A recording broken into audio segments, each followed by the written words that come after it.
Paz do Senhor a todos.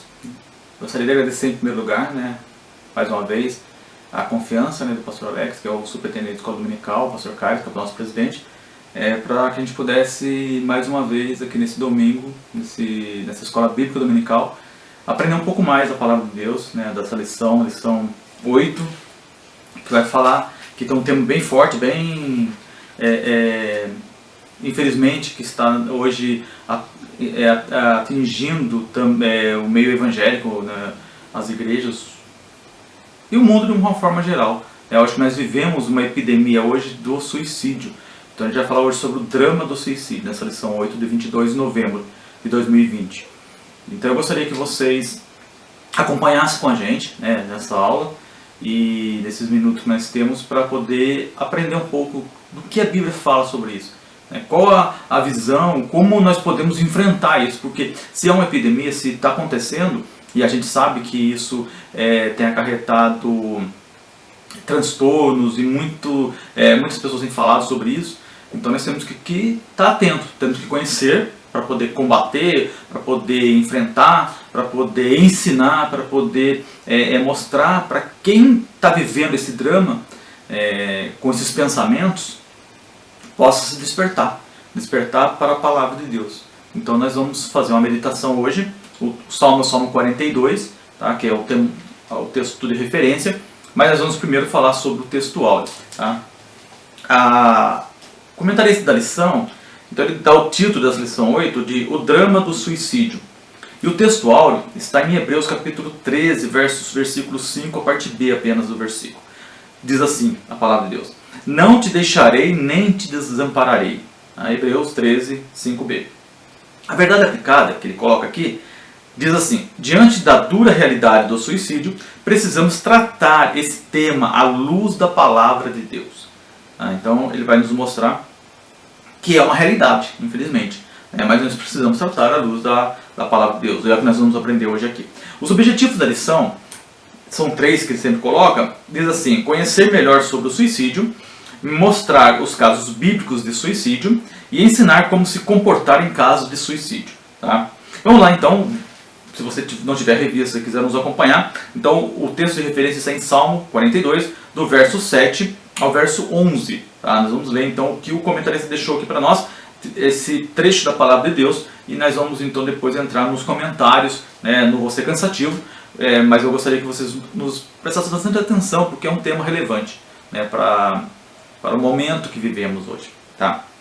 Vamos lá, Salmo 42. Um abismo chama outro abismo, ao ruído das tuas catadupas, todas as tuas ondas e vagas têm passado sobre mim. Contudo, o Senhor mandará de dia a sua misericórdia, e de noite a sua canção estará comigo, a oração ao Deus da minha vida. Direi a Deus, a minha rocha: por que te esqueceste de mim? Por que ando em pranto por causa da opressão do inimigo? Como com ferida mortal em meus ossos, me afrontam os meus adversários. Quando todo dia me dizem: onde está o teu Deus? 11. Por que estás abatida, ó minha alma? E por que te perturbas dentro de mim? Espera em Deus, pois ainda o louvarei. Ele é a salvação da minha face e o meu Deus. Amém. Um salmo maravilhoso, e que mostra aqui um drama. O salmista aqui está passando por um drama, e ele fala, por que, no verso 11 que nós lemos: por que estás abatido, a minha alma, e por que te perturbas dentro de mim? Quem sabe esse abatimento da alma é que tem levado muitas pessoas a desistir de viver. E nós vamos falar um pouquinho agora aqui na lição, para que a gente possa compreender melhor. Porque às vezes a pessoa fala: mas isso aí é demônio, isso aí Não. Nós vamos ver que é um problema mais real, mais próximo da gente do que a gente possa imaginar. Então é importante nós termos essa consciência e esse conhecimento mesmo, para que a gente possa combater, para que a gente possa se aproximar de pessoas que estão passando por esse drama. Como o salmista fala: por que está abatido a minha alma? Quantas pessoas próximas a nós, muitas das vezes, estão com a alma abatida, são tristes, passando por tristezas profundas, por depressão, e essa depressão faz com que ele até não queira mesmo mais viver. E nós vamos conhecer pessoas, personagens bíblicos que passaram por isso. E personagens que tiraram a vida. A Bíblia nos mostra isso. E o que eu acho maravilhoso no ensino das Escrituras é isso. A Bíblia não esconde os nossos heróis como se fossem super-homens, né? Eu já disse certa vez isso. Então eles não são mostrados como pessoas que não passaram por dramas como nós todos passamos, né? Então nós vamos ver eles passando por dramas, muitos venceram, alguns não conseguiram, infelizmente, e tiraram a própria vida. Mas que Deus possa nos ajudar, que Deus possa abrir a nossa mente para que a gente possa mesmo realmente ter uma visão mais profunda de Deus, ter uma visão mais próxima de Deus, ter não só a visão, mas ter uma comunhão com Deus. Porque só essa comunhão plena com Deus é que vai nos dar força para vencer todas as adversidades que têm acontecido, que têm rodeado todo ser humano. O fato de eu ser crente ou não me coloca num patamar a ponto de dizer que eu sou melhor ou pior que aquele outro. Não. Eu sou tão carente quanto aquela pessoa que está longe de Deus, que nem conhece Deus. Ele tem uma carência, mas eu também tenho a minha carência. Eu também tenho a minha necessidade, eu tenho a minha... meu vazio, muitas das vezes, que eu tenho que estar sempre preenchido, eu tenho que estar sempre preenchido com Deus, né? Esse vazio que muitas vezes nos acomete. Durante um período da minha vida, aqui não está comentando sobre a revista, mas eu passei por tristezas profundas a ponto de não ver sentido na vida.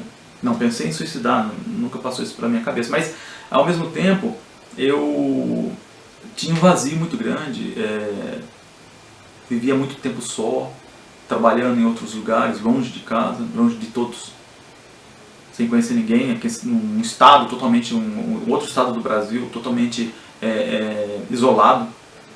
E essa tristeza, se não fosse a confiança em Deus mesmo, eu poderia, quem sabe, ter tomado uma iniciativa um pouco mais drástica, mais dramática, mas Deus me guardou, né? E é isso que nós vamos falar um pouquinho. Então, é uma coisa muito mais próxima da gente, tá? Muito mais próxima mesmo. Eu diria que é um dos grandes males do século XXI, né? Onde nós vemos pessoas que vivem muitas das vezes em comunidade, vivem próxima de pessoas, mas são totalmente só. Eles vivem uma solidão muito grande. A introdução aqui da revista fala assim: o tema de hoje é oportuno e indispensável, considerando o aumento dos casos de suicídio no meio evangélico. É necessário estarmos atentos às causas e eliminarmos as raízes, cuidando mais de perto um do outro, sempre observando os princípios bíblicos. No primeiro ponto aqui do comentário, ele fala assim: o drama da autodestruição. Tá? No segundo, ele vai falar sobre a vontade de morrer, e o terceiro vai falar o que fazer quando um familiar se suicida.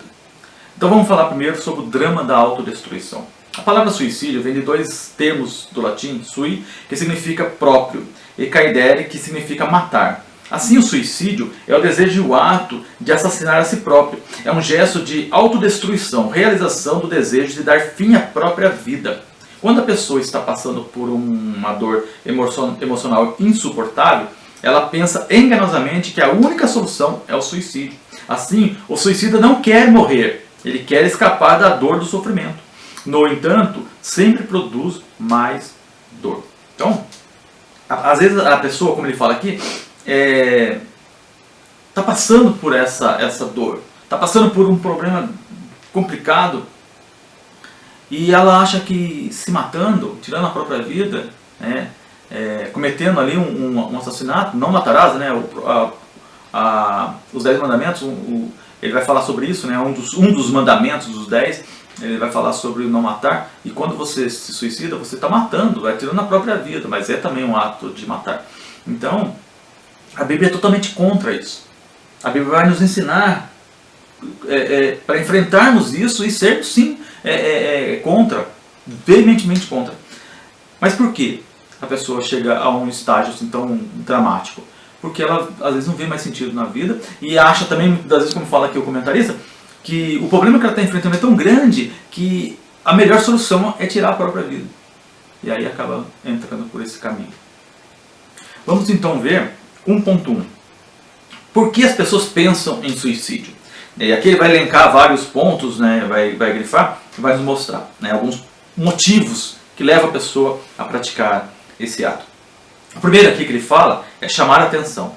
A tentativa de suicídio pode ser um grito de socorro. Olhem para mim, eu estou aqui. Muitos deixam bilhetes antes de cometer o ato. Uma pessoa que se suicida pode estar com a carência de ser aceita e amada. É um dos motivos também que pode levar ao suicídio. Segundo ponto, tentativa de expiar um erro, né? Comete uma falha tão grande com alguém ou com a sociedade de um modo geral, e aí ele fala, não, a melhor solução seria essa, né? Como ele fala aqui, ó, algumas pessoas com tendências suicidas dizem, eu mereço morrer, não sou digno de viver. Para elas, a morte constitui um tipo de expiação para que o considerassem seu fracasso e pecado. Pensam que não podem pagar ou remediar o erro cometido. E aí é um erro crasso, porque o sangue de Jesus nos purifica de todo pecado. Não importa o tamanho do pecado, o ato que você praticou. Se você se arrepender realmente, o Espírito Santo de Deus ele pode te confortar e pode te dar paz novamente. Você pode ser perdoado, porque uma das maiores dificuldades do ser humano, além de perdoar, é também se perdoar, né, quando comete alguma coisa. E a missão de Satanás é o quê? É sempre acusar. Ele é chamado de o acusador. E por ser o acusador, ele vai sempre procurar um jeito de fazer com que você se sinta culpado para não ir atrás de Jesus, não buscar Jesus, não buscar a Deus. Mas o Espírito Santo, ele está conosco, ele habita em nós e ele é capaz de nos consolar. O próprio Jesus nos disse que ele iria para o Pai, mas ele ia mandar outro, o Consolador, ou seja, o Deus que ia nos consolar, que ia habitar, né, no nosso meio. E ele está no meio da igreja, ele está conosco. Onde eu vou, o Espírito Santo de Deus vai comigo, está comigo, porque ele habita em mim. Então, e ele é o meu consolo, ele é a minha esperança, ele é a minha felicidade, a minha alegria. E nessa alegria não tem espaço para a morte, e nem para o suicídio, né? Consequentemente. Então, nós temos que ter essa noção e ter essa visão para que a gente possa enfrentar esse mal que tem assolado o meio também evangélico. Tá? O 1.2, ele diz assim, ó, outras razões também que podem levar a pessoa a cometer o suicídio. Terceiro, a paixão. Muitos suicídios são cometidos por motivos passionais. Eles acontecem como um resultado direto de relacionamentos rompidos. Então, aqui ele está falando sobre casais que, quando se separam, uma das pessoas às vezes não consegue administrar essa separação. Não deveria ter separação. Né? A Bíblia fala que quando nós casamos, devemos preservar, devemos ter o nosso casamento de acordo com a vontade de Deus. Mas às vezes até em namoros, né? A pessoa namora com a outra pessoa e não dá certo o namoro, o relacionamento ali não dá certo para evoluir para um casamento. E aí há uma ruptura daquele compromisso, e aí a outra pessoa não consegue administrar. E aí entra numa depressão profunda e acaba tirando a própria vida. Então a paixão é um dos motivos. É por isso que a Bíblia não fala, ela não nos leva à paixão. Ela fala que entre os casais deve ter amor, deve viver em amor. E o amor não é um sentimento, o amor é uma decisão. Então a paixão pode ser um sentimento, a paixão pode ser alguma coisa louca que deixa a pessoa cega. Mas o amor, ele é perene, o amor ele é constante, né? Ele é constante. Ele é capaz de nos alimentar, né? E alimentar um relacionamento. Então o relacionamento ele não pode estar baseado em paixões, ele tem que estar baseado no amor. E como eu disse, o amor é uma decisão, você decide amar alguém, você decide, a paixão deixa a pessoa cega, mas o amor não, o amor ele é racional. O amor é aquilo que você abre mão em prol da pessoa que você ama. Então não é uma coisa egoísta, né? Não é uma coisa que é só você que deseja para si, única e exclusivamente. Então, um dos motivos, né, o terceiro motivo que ele cita aqui é a paixão. O quarto motivo que ele cita é o dinheiro. Muitas pessoas desesperam-se ao cair na pobreza, na perda rápida de bens. Quando há uma crise econômica, como já aconteceu no século passado, nós vemos no início do século XX, quando a Bolsa de Nova York ela teve uma queda muito grande, uma quebra, né? Não foi nem uma queda, foi uma quebra total. Muitas pessoas perderam milhões e milhões de dólares do dia para a noite. Agora, há pouco tempo também atrás, nós tivemos uma outra grande crise, né, na área imobiliária americana, que afetou o mundo inteiro. E muitas pessoas do dia para a noite perdem milhões de dólares, toda a sua riqueza. E quando o seu Deus é o dinheiro, quando toda a sua força está no dinheiro, não em Deus, o Deus verdadeiro, ele se sente vazio. Ele entra num desespero que não tem volta, muitas vezes. E nesses períodos onde acontecem essas crises econômicas, existe um grande índice de aumento de suicídios. Ou seja, pessoas que se matam porque ele vê que toda a sua riqueza escorreu pelo ralo. Então ele prefere tirar a própria vida porque ele não consegue viver sem aquele dinheiro, sem aquela falsa segurança. Só que nós que temos Jesus, temos que ter a consciência que a nossa nossa firmeza, né, o nosso norte, ou seja, a garantia da minha vida não está no dinheiro, não está na paixão, não está nas coisas terrenas. Nós temos que estar firmados em Cristo, na rocha. E por eu estar na rocha, eu não vou cair, a minha casa não será destruída, baseada após uma quebra de bolsa de valores ou uma grande crise econômica. Por quê? Porque a minha firmeza está em Jesus Cristo. É assim que o crente tem que agir. Então, como que eu posso enfrentar também essa razão do dinheiro? Estando em Cristo Jesus. E o outro ponto que ele cita aqui, que é muito importante nós também lembrarmos, após o dinheiro, o quinto, ele fala de doenças psíquicas. Elas são reais e complexas. Enganam-se aqueles que se tratam como se fosse apenas atuação maligna. Então as doenças psíquicas também são razões que levam a pessoa ao suicídio. 1.3 ele fala o pano de fundo do suicídio.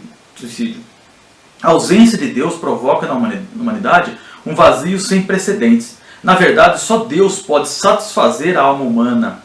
Só Ele pode preencher esse vazio e dar vida abundante. Com certeza, muitos que têm ideias suicidas estão precisando urgentemente organizar sua vida espiritual e colocar o reino de Deus como prioridade. Então, quando Deus não reina e governa, quem está fazendo isso é o diabo. Não podemos ignorar suas obras malignas na vida das pessoas. O diabo e os seus demônios existem e querem destruir o ser humano e toda a sociedade. Então ele se apropria das mentes vazias para destruí-lo. Então esse pano de fundo que ele fala aqui do suicídio, e ele coloca a própria atuação do inimigo na vida das pessoas. Essa é o grande trabalho dele, né? É destruir a obra-prima de Deus. Desde o Éden ele tem feito isso, tem buscado isso, afastar a pessoa de Deus. O diabo ele não está em guerra com Deus, ele está aqui para destruir a obra de Deus, tá? Porque ele não tem poder para enfrentar Deus, ele não tem, se Deus, o diabo não teria como entrar numa batalha com Deus, ele já estaria perdido automaticamente, né? Então ele não tem como. Deus é Deus, ele é apenas um ser criado por Deus. Então ele não tem como enfrentar Deus, porque é impossível, né? É irracional. Mas o que ele faz? Ele pega então a obra que Deus criou, que Deus quer que o adore, que somos nós, a obra-prima de Deus, e aí ele quer destruir essa obra-prima. E ele vai, uma das metas, um dos meios que ele usa é o suicídio. Então esse é o plano de fundo que ele coloca aqui. Amém? Vamos continuar aqui na parte 2, vontade de morrer. Há relatos na Bíblia de pessoas que, em momentos de crise emocional, pediram a Deus para morrer, mas nunca intentaram contra a sua vida. Por exemplo, Jó, depois de ter amargado uma crise financeira, pobreza de saúde e a morte de seus filhos, disse: quem dera que se cumprisse o meu desejo e que Deus me desse o que espero, e que Deus quisesse quebrantar-me e soltasse a sua mão e acabasse comigo. Jó capítulo 6, versículo 8 a 9. Então aqui Jó, ele enfrentando todo aquele mal que o inimigo estava provocando nele, com a permissão de Deus, porque Satanás não faz nada se Deus não permitir, ele, diante de uma grande tristeza, uma grande perda, ele preferia que Deus o levasse, né, ou matasse, ele fala, né, acabasse comigo. Quantas vezes nós podemos passar também por isso? Mas o fato de ter passado na sua mente um desejo assim, não o leva a cometer o suicídio mesmo. Você tem que sempre recorrer a Deus. Foi o que Jó fez. E daí sempre no final nós vamos ver Deus operando e trazendo paz, trazendo alegria, trazendo restauração. Tá?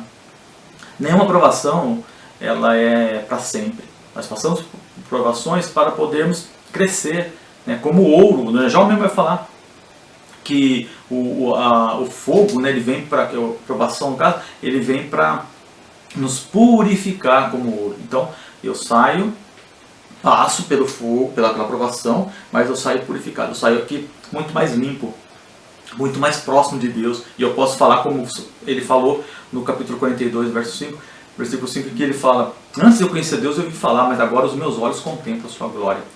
Aquele mesmo homem que Deus havia dado testemunha dele, como homem fiel, falou que ele só conhecia Deus e ouviu falar, mas agora, dentro da aprovação, ele teve um relacionamento com Deus. Então a aprovação que você passa pode até te dar uma tristeza profunda, a ponto de você não querer mais viver. Como eu disse, eu já passei por isso.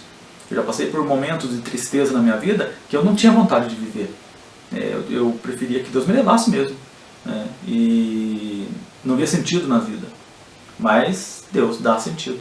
Ele restaura a sua vida, e hoje eu vivo uma vida totalmente diferente. Então Deus é capaz de fazer isso conosco. Então a palavra dele, aqui é que está o meu manual, né? Aqui é que é onde está a vida, que aqui é a palavra de Deus. Essa palavra ela é eterna, porque ela é de Deus, pronunciada por Deus, que foi deixada para nós através do seu livro sagrado. E através dessa palavra que eu tenho força, e nós temos força para enfrentar dos males da vida, de um modo geral, né? Então a vontade de morrer, ele citando aqui Jó em primeiro lugar. 2.1, ele vai falar assim: homens de Deus em momentos de crise emocional. Não foi só Jó que passou por isso. E outros também grandes heróis nossos, né, que nós admiramos na Bíblia, que estão lá na galeria dos heróis, lá em Hebreu capítulo 13, que pessoas que Deus deu testemunha deles. Deus deu testemunha dele, né? Deus desse testemunha da minha vida, da sua vida. Então vamos buscar a Deus, mas ao mesmo tempo esses homens que são nossos heróis, né, de carne e osso, passaram por dificuldades. Vamos ver? Olha aqui, ó. Moisés se cansou da reclamação do povo e pediu a Deus seu fim. Eu só não posso levar a todo esse povo, porque muito pesado é para mim. E se assim fazes comigo, mata-me. Eu te peço, se tenho achado graças aos teus olhos, e não me deixes ver o meu mal. Daí, Números capítulo 11, versículo 14 a 15. Então, diante da murmuração do povo reclamando, do povo que via os milagres de Deus, o povo que via o operar de Deus, o povo que via as grandes coisas que Deus fazia para eles, tirou eles lá do Egito, da terra onde eles eram escravos, e estava levando ele para uma terra onde ele falou: olha, uma terra que vai manar leite e mel, uma terra que eu disse a seus pais, né, que daria. Então Deus estava guiando, durante a noite vinha com uma coluna de fogo que os aquecia, que iluminava, que levava eles pelo deserto, caminhando em direção à terra prometida. E durante o dia vinha Deus em forma de uma nuvem que cobria eles, que protegia eles, né, do sol escaldante do deserto.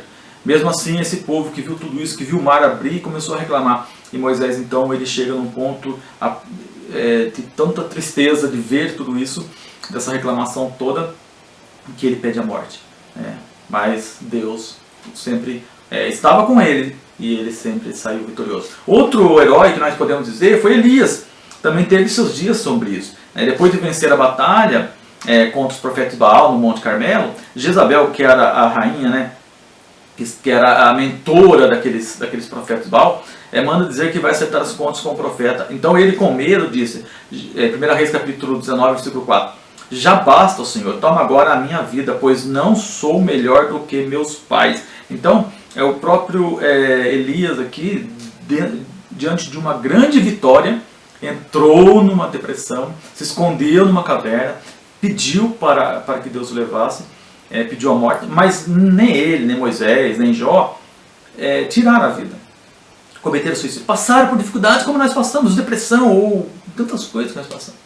Nós somos humanos, né? O dia a dia nosso é complicado, mas Deus deu vitória também a Elias, né? Outro também que pediu foi Jonas, quando Deus manda ele ir a Nínive e pregar para aquela nação que era inimiga de Israel, inimiga do seu povo, e ele desobedece a Deus, vai para outro caminho, a gente sabe da história, ele é jogado no mar, mas em todos os momentos nós vamos ver o que? Jonas passando por essa tristeza de não querer obedecer a Deus, porque ele preferia a morte daquele povo, porque aquele povo era inimigo de Israel. Então ele não obedece, mas para não obedecer ele falou: Deus, me leva, né? Então até o momento quando ele está no barco, ele confessa o seu erro para o pessoal que estava ali, né, os marinheiros, e fala: agora me joga no mar. Então na cabeça dele ele ia morrer, que seria uma coisa natural, né? Ele caindo no mar, em alto mar, numa grande tempestade. Mas Deus prepara um peixe e tem mais uma vez, não tira a missão que tinha dado a Jonas, que era o seu profeta.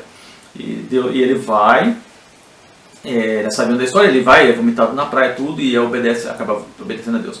Mas depois volta de novo a pedir a morte, né, lá na frente, depois que ele pregou para os ninivitas e eles se arrependeram. E ele viu a misericórdia de Deus e ele não conseguia compreender a misericórdia de Deus. E ele vai agora pedir novamente a morte, depois que Deus faz com que a arvoreira cresça, depois no outro dia morra, e aí ele pede novamente a morte. Então,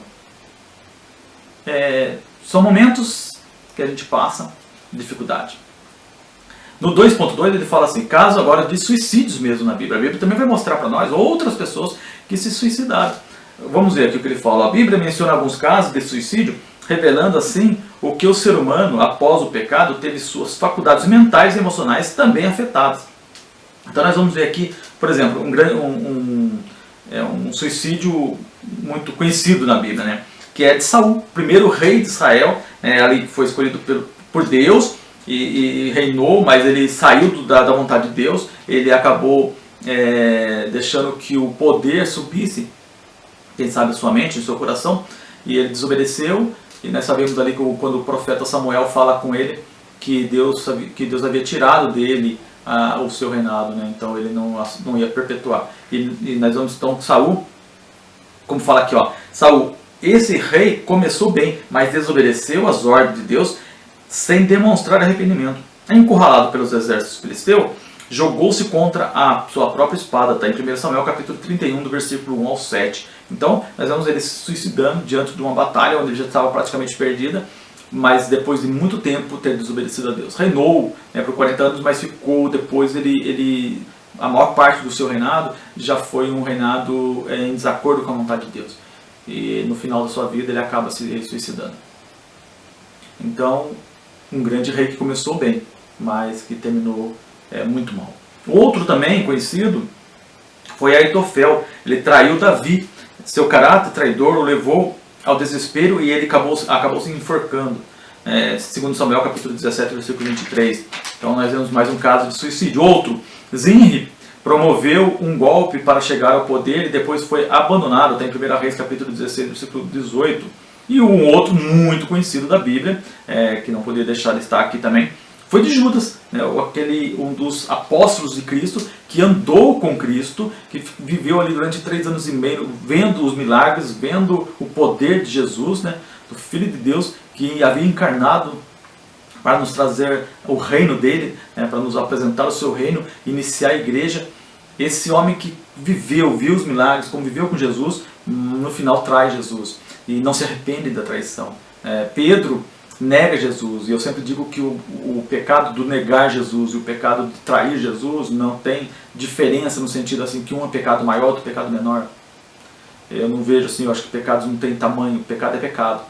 Mas Pedro, ele mesmo pecando, ele se arrepende e se torna um grande apóstolo de Cristo, a ponto depois de dar a sua própria vida pelo Evangelho, que é o que a igreja, essa igreja militante, essa igreja que está na terra, tem que ter a consciência sempre que nós não viemos aqui para passar férias, nós não estamos aqui para viver uma vida de regalo, nós estamos aqui para sofrer. A igreja que eu leio na Bíblia, não essa igreja que inventaram aí, que tem colocado nas mídias, que o crente não está sempre, vai estar sempre com vitória, vai ganhar isso, vai ganhar aquilo, isso aí é tudo mentira, isso é mentira de Satanás para enganar o povo.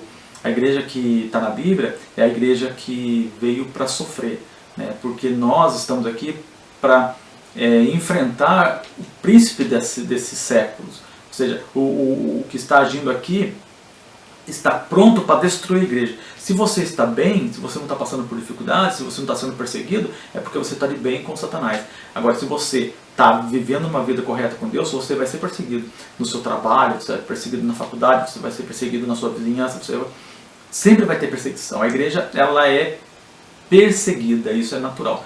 E a perseguição não parou, ela começou quando a igreja começou e vai continuar.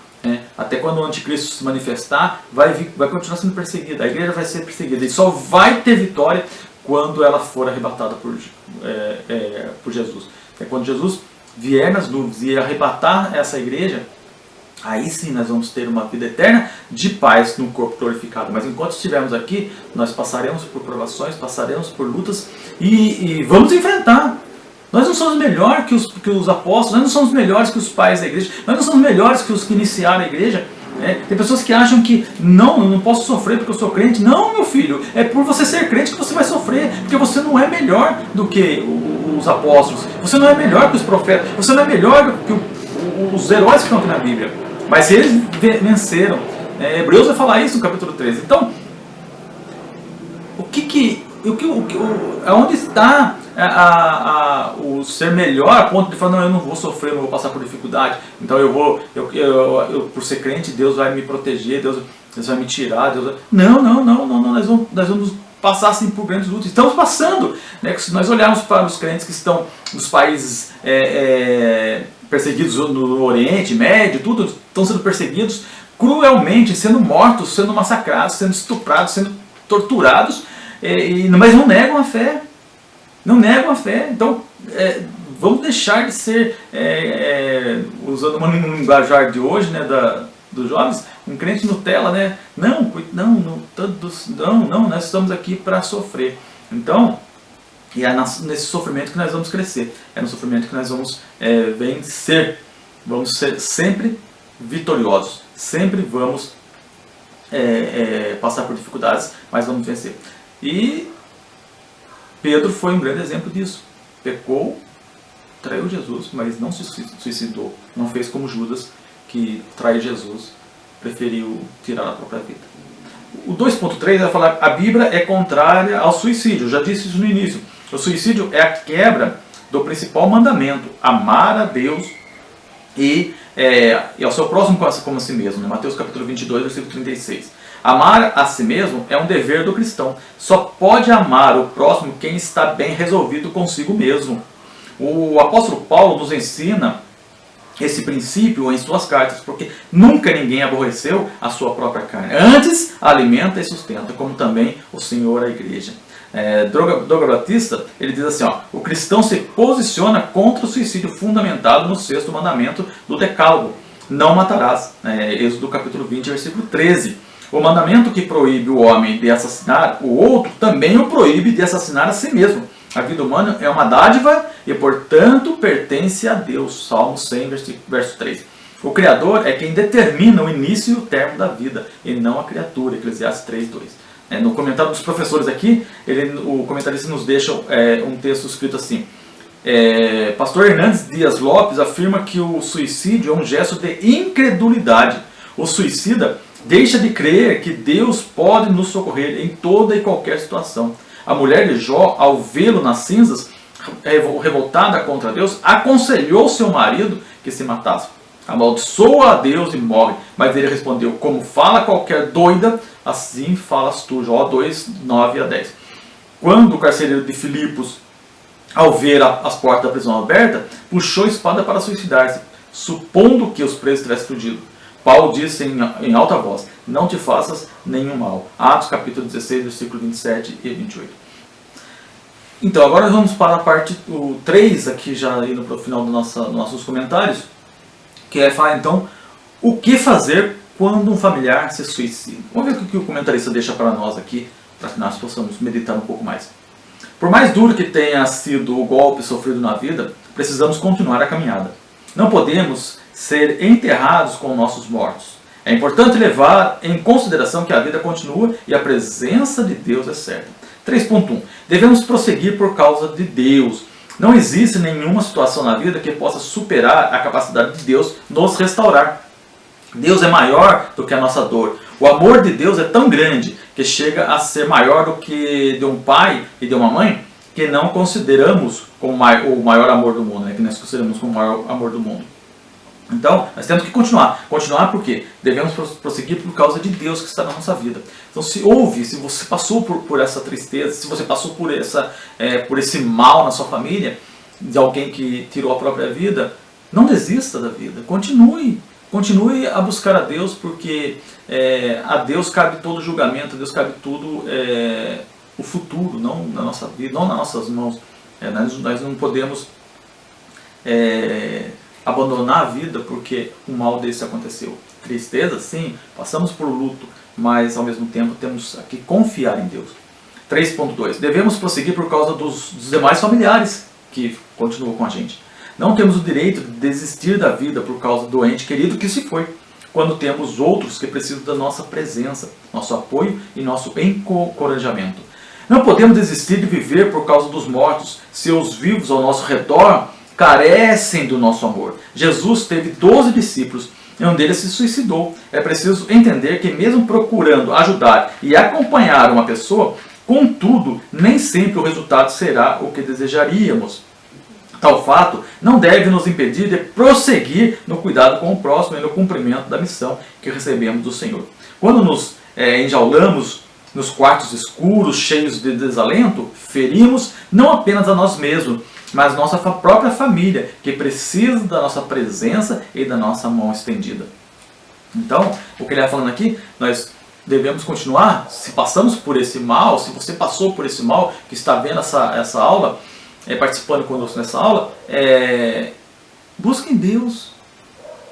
Continue por Deus. Continue pelos seus familiares que estão com você. Eles precisam de você. Não desista da vida.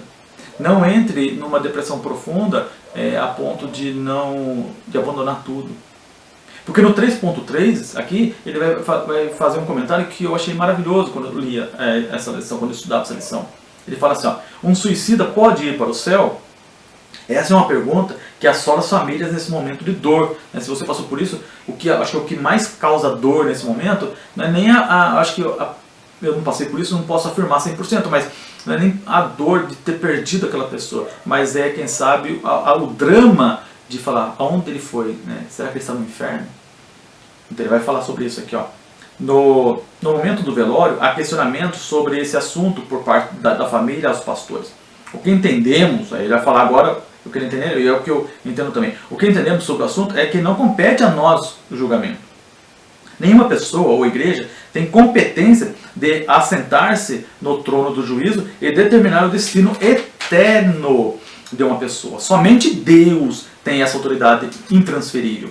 No momento de tamanha dor e aflição dos familiares, irmãos, é necessário a manifestação de mais amor e menos julgamento. É o que precisamos fazer como cristão.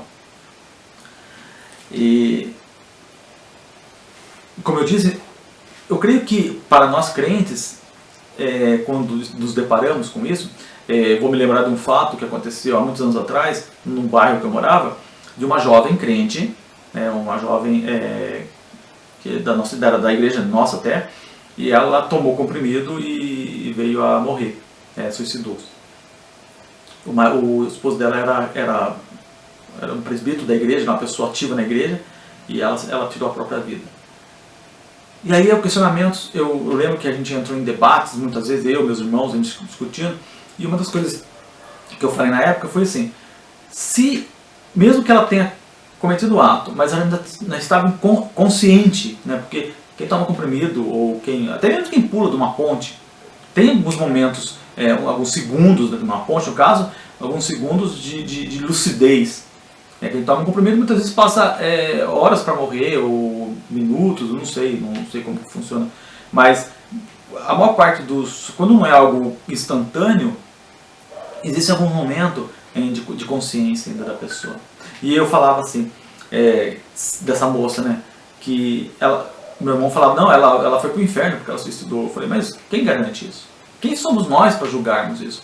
E se naquele momento ela se arrependeu e ela pediu perdão a Deus pelo seu ato, e um arrependimento sincero, aí eu paro para lembrar daquele ladrão que estava com Jesus ali ao lado de Jesus na cruz. Eram dois ladrões. Os dois tinham cometido crimes. Os dois tinham cometido crimes hediondos, porque eles foram crucificados, eles foram condenados à pior morte que existia na época, que era a morte de cruz. A pena máxima, né? A pena capital. E mesmo sendo esse homem terrível por estar ali, um deles não reconheceu Jesus como rei, não reconheceu Jesus como filho de Deus. Mas o outro repreendeu aquele que estava zombando de Cristo e reconheceu Jesus como Deus. Porque ele fala, lembra-se de mim quando entrares no teu reino. Ele não teve tempo de frequentar uma igreja, ele não teve tempo de se batizar, ele não teve tempo de participar da ceia, ele não teve tempo de viver, né, uma vida de crente, né? Mas a frase de Jesus é maravilhosa, porque Jesus fala para ele assim, hoje mesmo você estará comigo no paraíso. Hoje mesmo você estará comigo no paraíso. Aquele homem foi salvo. Quem me dá o direito de julgar alguém que tirou a própria vida? Se conhece essa verdade, se conhece o que está escrito aqui nessa palavra. Temos que fugir, sim, temos que enfrentar, temos que ensinar mais sobre suicídio, sim, com certeza. Temos que alertar os jovens, adolescentes. Tem muitos jovens e adolescentes suicidando em alguns países aí já estão em crise até com isso. Mas nós temos que deixar que Deus seja o único juiz, não nós. Nós não temos esse direito.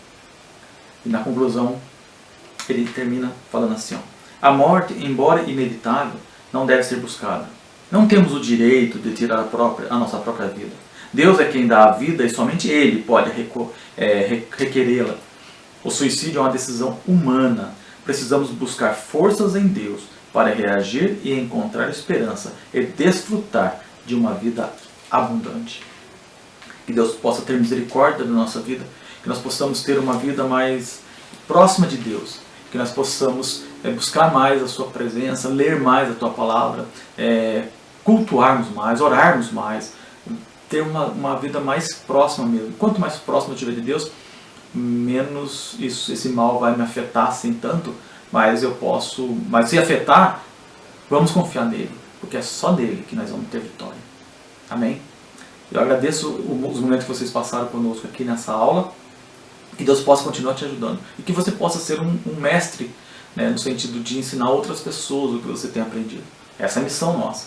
Passar à frente o que Deus tem falado aos nossos corações. Eu aprendi muito com essa lição e eu tenho a obrigação, a missão de continuar a ensinar. Ensinar os jovens, ensinar adolescentes, ensinar irmãos, ensinar a igreja de um modo geral, a humanidade, a estar mais próxima de Cristo. Amém? Vamos fazer uma oração para que a gente possa buscar a presença de Deus e entregar nossa vida sempre a Ele. Amém? Vamos lá. Senhor Deus Pai, te agradeço por esses momentos que passamos aqui estudando a Tua palavra, Senhor, nesse domingo de manhã. Que nós possamos, Senhor, cada dia mais vivemos para Ti, vivemos de acordo com o Teu querer, de acordo com o que o Senhor tem nos ensinado através da Tua palavra. Senhor, eu te agradeço por todos que participaram conosco, que ouviram essa lição, que ouviram participaram desse aprendizado, que possa venha surtir frutos, Pai, que venham nascer mesmo realmente frutos de bênção na vida dos teus filhos, Pai. Continua nos abençoando, nos ajudando, nos guardando, nos consolando, e que a nossa vida possa estar debaixo da Tua graça e das Tuas mãos poderosas. Senhor, eu Te agradeço e Te louvo, porque o Senhor é o que governa a nossa vida, e é através da Tua palavra, é através do que o Senhor tem nos dado e nos ensinado, é que nós possamos caminhar sempre para Ti, esperando o momento em que um dia viveremos eternamente contigo. Que os males desse mundo, que os males que nos afetam, eles possam ser enfrentados por nós e nós possamos sair sempre vitoriosos em nome de Jesus Cristo. Amém. Obrigado a todos e continue participando. Não esquecer que hoje tem ainda, nesse domingo, nós temos o culto de manhã, na nossa igreja, a partir das 9 horas, e depois às 18 horas também temos um outro culto em adoração a Deus. Amém? Obrigado.